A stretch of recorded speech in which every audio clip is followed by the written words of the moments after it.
Hey guys, what's going on? It's me, TyGamer here, and welcome back to a brand new Let's Talk Gaming video. And, you know, I've been sitting here thinking a lot recently about how we don't do a lot of indie titles in these reviews or in these videos, and I wanted to start doing that a lot more because there are a lot of different indie titles out there and a lot of different amazing people who work on said indie titles. So, today we're hopping into one that I absolutely love, and it was sent to me by the developer through a third-party service called Keymailer, and I know Keymailer gets a lot of flack. I just somehow got lucky, made some really cool connections with some really cool people, and I'm here to talk to you about one of my favorites of those connections thus far. So without further ado, ladies and gentlemen, roll that intro.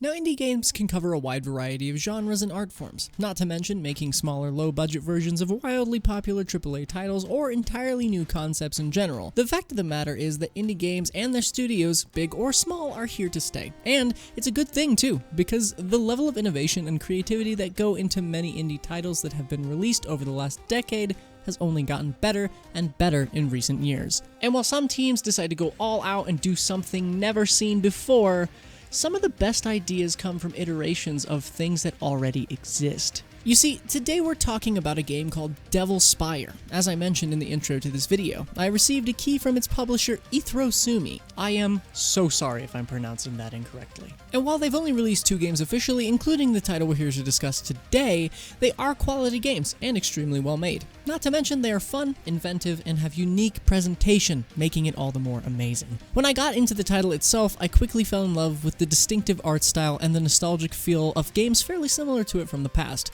The color scheme may be gloomy and eerie to some, but I believe that's exactly what helps set the tone for the game perfectly. Not to mention the beautifully crafted tactical combat system and wide variety of enemy types as well as weapons, which manages to provide Spire with a lot of replayability. It helps that everything from floors to weapon drops, even certain enemy types and placements, are all randomized, seamlessly allowing for a fresh experience every playthrough. Spire really nails that dungeon crawler feel and adds a hint of Souls-like combat into the mix. You can't really go wrong with this one. Players even have a choice of choosing a pre-selected class before every run, as well as customizing their characters with unique sliders and fun presets, making every run through Spire a uniquely personal experience for each and every individual who decides to take on the 100-floor gauntlet ahead. Now, with its appearance being a little more retro to some, it may seem a little easier than more games that come out today. It's certainly no Elden Ring, but don't let this game fool you. It is hard as hell, and it will show you that it is hard as hell. And let's just say I'm not the best at the game just yet. But I am learning more and more the longer I trudge through its haunting halls. It's a game that takes time and requires you to approach each area with a different mindset, always keeping the player on their toes, and while the combat animations aren't anything to write home about, they work so well with the pseudo 3D art style that it's hardly noticeable while playing. And you'd think it would be hard having to scavenge a wide variety of items and a diverse set of weapons, and I'm here to tell you that it doesn't have to be, if you have the coin, that is. You can buy everything from armor to weapons, hell, even potions and more from shops before attempting to tackle the Spire itself, which can be both useful and detrimental depending on how you play. But if you want my advice, save that coin for when you need it, because trust me, you will. As I mentioned before, I'm not very good at the game just yet, but I just haven't been able to give it the time that it deserves as of late due to other responsibilities and things of that nature. But I assure you, I will be going through to floor 100. One of these days. The Spire's massive winding dungeon also houses many different unique bosses, all of which have various attack styles that can pretty much destroy you if you're not careful. I myself have only made it to 2 of these beautiful bosses during my time with the game, and I stayed on the defense far more than I thought I would. With the game being a dungeon crawler, it can be gutting to reach a boss floor only to die and lose everything, but I'd argue it's a core part of the experience. Much like these titles in the Souls series, it takes time to perfect things, and Spire and bosses alongside other enemy types are no different. But overcoming those obstacles is just as rewarding, and the feeling of progression is always an enlightening experience. And we love winning, don't we, gamers? Personally, I don't have many gripes with the game whatsoever, and if I had to change anything at all, I would add the option to save character creations to reuse in the event that you decide you want to.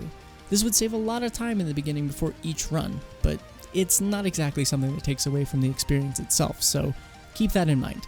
And I happen to love that there are 6 different modes to play through, including the classic 100 floor gauntlet and other amazing additions like boss rush mode, as well as many others players can unlock throughout their journey. But now, let's talk about the verdict. Devil Spire is a beautifully done and gloomy dungeon crawler with a unique pseudo 3D art style that helps it stand out among other games in the genre. Its combat, enemy variations, and randomized map layouts all add some massive replayability factor to the game. Not to mention different game modes to spice things up if you tend to stray off the beaten path. My only gripe with the game is the character creator not allowing players to save presets of specific creations to use later down the line, but as mentioned previously, it's not a game-breaking experience. These different aspects all come together to make one hell of a game that I'd consider a hidden gem, and a must-have for any die-hard dungeon crawler fans. Which is why I'm giving Devil Spire an 8 out of 10 for being inventive and creating a game that's not only fun to play, but a joy to experience. Anyway guys, thanks so much for watching this video. If you do like videos like this and the content I create here on the channel in general, why not subscribe and like this video so more awesome people can see it through the search bar and through the wild YouTube algorithm.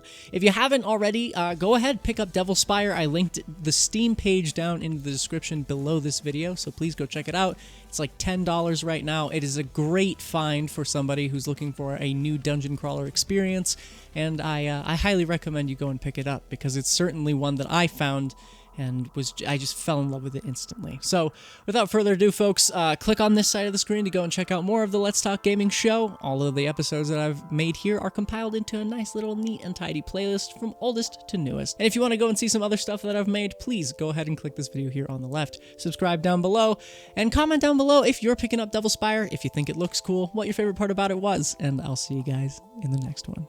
Bye, everybody.